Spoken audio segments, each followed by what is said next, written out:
Well, welcome back to SundogsTV. We're now going to take you, the fan, on a behind-the-scenes look of the Arizona Sundogs and a place that a lot of people don't get to see, the Sundogs dressing room.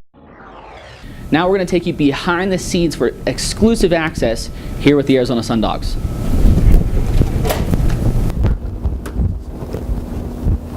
Our first stop on the tour, coming into the athletic training room of Ryan Landry. Ryan, thanks for coming on how's today. it going, people?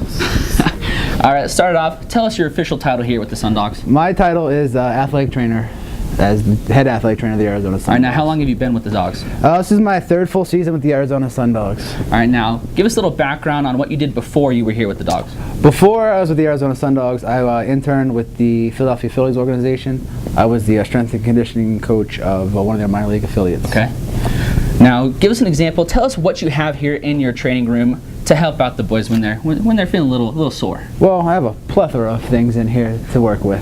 I have my tables here that usually I do a lot of stretching of the guys, rehabilitation work, loosen up their muscles. You know, it's a physical game. After 6 games, the guys get banged up and bruised, so I do a lot of that. I have an E-stim machine here along with the ultrasound unit that I can do some many different things with. I use that a lot for the guys who are sore.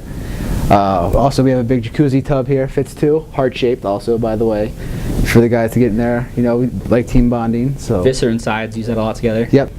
But you know, other than that, I got all my medicines up here. You know, just the general OTCs, over-the-counter type of medicines that we use throughout the season. And you know, it's a small space, but there's a lot of things we can do in here with a bunch of things. Now, on a non-game day, what do you really do around here? I usually just kind of hang out. You know, I catch me a sauna, I catch a steamer. Okay. Done non-game days, basically mornings we have the skates in the morning, so I do a lot of time treatments with the guys. Okay. Usually I'm on the phone with the doctor's office arranging appointments with the guy who needs to go see the doctor, maybe do the x-ray, check see something's broken. So I spend my time in the morning doing that. Day starts about 7:30, get into the rink, start getting water and stuff for the guys, because you know the guys stay hydrated, they sweat a lot during the game. And then we go through our practice, and then the guys are done usually around noon, they get out of here.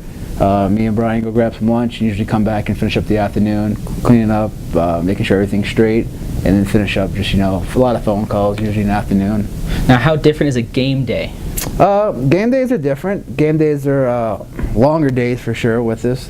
And just not as much time for me on the phone. It's a lot less phone time and more hands-on time with the guys. You know, the games are important, so I got to make sure the guys are healthy and at their best, their healthiest that they can be to play the game at the time. So now, on game days, you are on the bench when the game is actually being played, correct? Yes, usually. So now, what do you do when you're on the bench? What are you looking for when you're watching the play?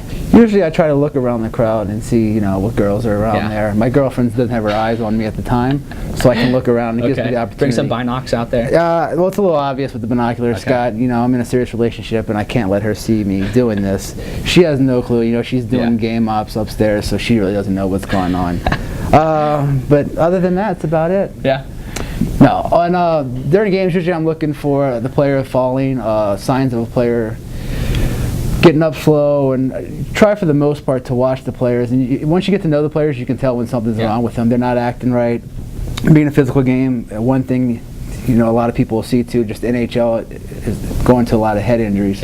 We're really trying to stop the head injuries and trying to look out for guys' health. You know, their ultimate health to me is important, even more above the game itself. So usually just trying to keep an eye on the guys and trying to see their reactions, their attitudes, their demeanor, their reaction time, things like that. Now, when you do see somebody go down on the ice, gets up a little bit slowly, and then maybe one of the referees or the linesman calls you over to come out on the ice, are you prepared for anything out there? Usually, doing this long enough, you can tell by the reaction of the players. If a player's not moving, it's usually more severe than if a player's moving around a lot. You know, it's opposite than people would believe. So, but going out there, you gotta be prepared for anything, because the worst case scenario, I had a guy fracture his neck one year, so you gotta be prepared for the worst case scenario, because that one time you're not expecting it to be the worst case, and you overlook it, it could cost somebody their life. So you go out there expecting the worst, but usually by the time you get there, you have an idea of what's going on. All right, well, Ryan, good luck the rest of the way, and thanks for joining us. Thanks a lot. Thanks for stopping by. Don't come too often.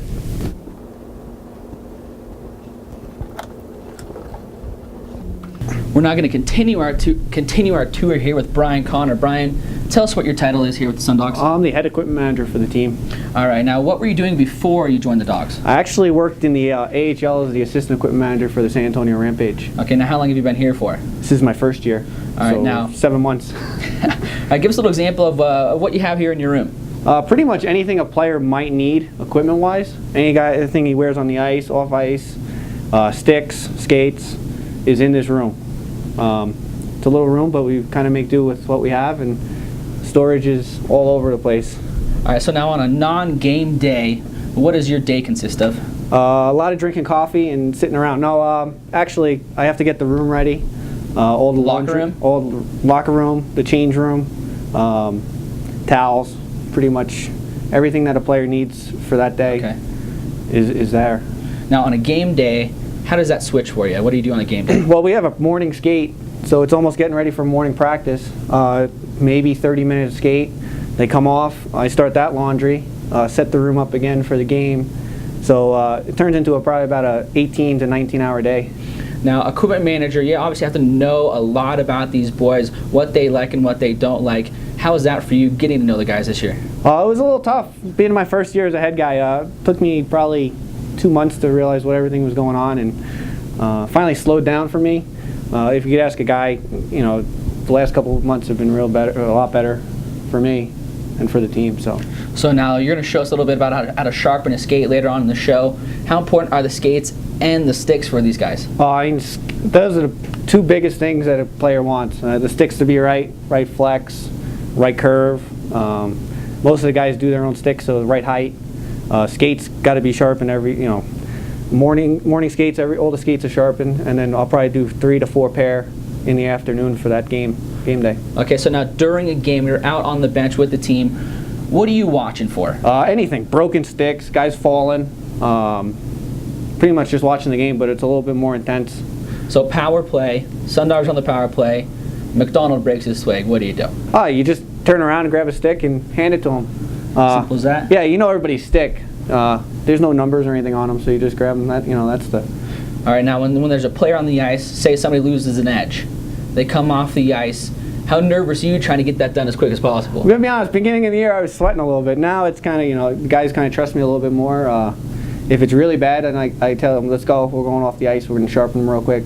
And then if it's not that bad, I can take a stone to it and kind of put an edge back on it for how many minutes left in the period. All right, well, Brian, thanks for joining us behind the scenes. Anytime. We're going to continue the behind the scenes a little bit later in the show, but when we come back from this break, I'm going to be able to sit down with head coach and general manager Marco Pietranero.